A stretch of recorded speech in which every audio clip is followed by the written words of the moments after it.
I am Derek Root, Chief Technology Officer at Charlotte-Mecklenburg Schools. A normal summer here at the warehouse would look a lot different than what you see here today. You see a lot of differential workloads here, and schedules have changed, and people working from home and social distancing and masks and everything has completely disrupted what we normally do. We would have a lot of activity around repair work going on. Typically this room would be packed to the ceiling with equipment coming and going. The number of devices that we have out is somewhere in the 75 to 80,000 range, which is about half of our total fleet of devices for students. So reclaiming those devices that have been lost due to movement and through attrition there is a concern. The second big concern we have is around repairs and replacements, right?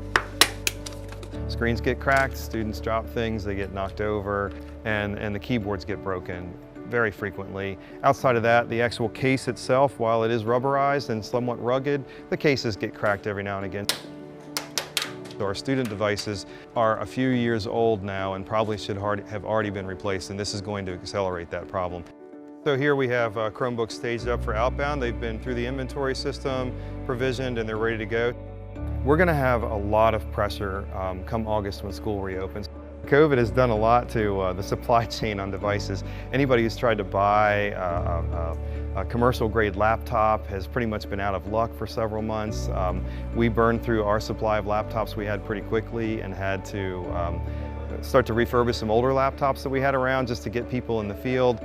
We've actually talked to our suppliers about Chromebooks. We're hearing stories of the Chromebooks that are actually on boats at sea right now, and we're waiting to hope those boats are allowed to dock and unload and we can get the new devices that we need. We are competing with other school systems to buy those Chromebooks and other large school districts. At one point in time, CMS had the largest deployment of Chromebooks on the planet, but other school systems have caught on to this device and how useful it can be. And so now we're competing with the likes of New York City and LA Unified and Orange County and these giant mega school districts for devices. The CARES Act isn't close to enough to do what we need to do. Again, we're a very large district, we have a lot of students. So a grade band of students in CMS is around 11,000 students. So 11,000 first graders, second graders, third graders, fourth graders. So the first round of CARES Act is going to take care of just first and second grade in all of CMS. So we're not going to be touching any of the repairs, replacements, additional stuff we need for 3 through 12, and we know there's going to be a huge need in there for that work. We have provided computers to everyone.